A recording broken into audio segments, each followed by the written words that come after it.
Hey you beautiful buccaneers, Falcore here. So you probably remember this game being called Crosswind. It's not anymore, it's now called Windrose. Not the greatest of name choices, but that shift represents what happened to the whole project. It started out trying to be a massive free-to-play MMO with huge servers and endless online chaos, a big ambition for such a small development team, but instead of forcing that vision and shipping something messy, the team scaled it back and focused on making a premium co-op survival experience that actually works. And that decision shows. You play as a courier whose simple job goes very wrong. You're stranded, betrayed, and pulled into this larger conflict between empires, pirate factions, and some darker forces lurking out there. It's survival crafting, base building, ship progression, narrative quests, all tied together in a really cohesive way. And although there's a demo available on Steam right now, quite a few of us were invited to the playtest, and the playtest had a lot more going for it. And I'm not even exaggerating when I say that I put over 300 hours into it, on stream and off stream. I was completely hooked.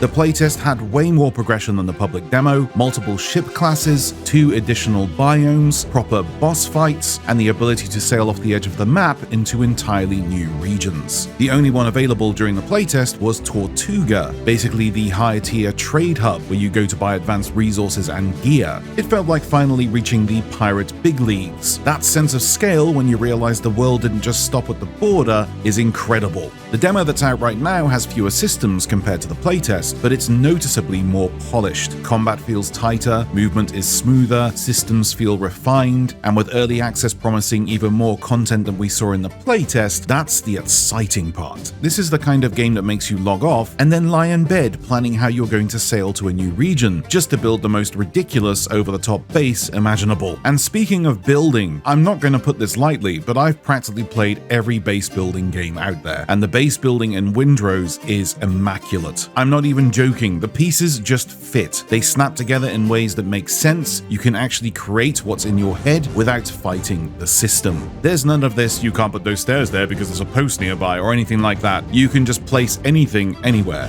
and the game just lets you. In the early access demo, I built this insane pirate oil rig structure thing in the middle of the ocean, just a towering wooden platform rising out of nowhere. No practical reason to it, I just could, and that freedom is dangerous in the best way.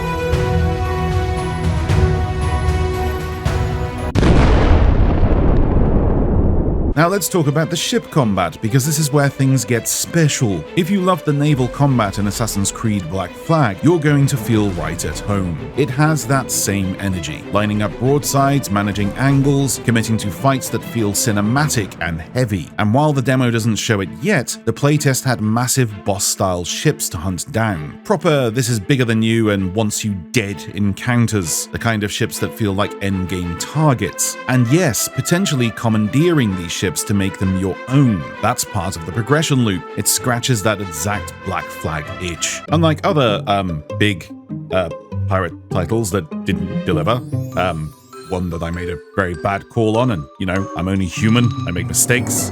So shut your mouth. When you operate ships in Windrose, they actually feel massive. There's weight to them. Momentum matters. Turning isn't instant and arcadey. You don't feel like a toy boat in a bathtub. You feel the size of what you're commanding. Oh, I'm looking forward to the comments after saying those key words. Your AI crew isn't just there for decoration either. They move around the ship depending on what you order, adjusting sails, manning cannons, doing actual tasks. It feels alive, not like you're steering a floating animation set. On top of that, boarding is a thing in this game and not an animation. You can line up broadside, cast over the ropes, and your crew jumps on deck, and you can too if you want to. Very massive sword fights that normally ends in utter death, but still, I try my best. And the sea! I already thought Sea of Thieves had some of the most beautiful water in gaming, but Windrose somehow takes that cinematic beauty and layers realism on top. If a massive wave is rolling toward you, you're going to feel it. Your ship tilts, your aim shifts, your position positioning changes. It doesn't just wobble slightly for effect, it actively alters combat. Getting caught broadside during rough seas can genuinely cost you a fight. The ocean feels alive,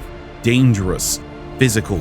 And when you combine all of that, deep progression, multiple ship types to unlock and customize, seamless sailing where you can walk around your deck while moving, jump onto land instantly, board enemy vessels for full sword fights, raid-style bosses, incredible building freedom, and an ocean system that actually impacts gameplay, you get something that feels different, something that feels amazing. On top of all of that, something the recent demo didn't showcase, but the playtest did, Windrose has a village system. On your travels, you'll find different characters who will help build and maintain your base. Woodcutters, miners, cooks, etc. These people will walk around and maintain your base, your orders, and basically make your town look like a bustling port, rather than an empty shoebox. This game will be going into early access sometime this year, only available on PC initially, but plans to go to console in the future. And given that we've already seen what this game can do in the playtest, and the current demo already showcasing a lot of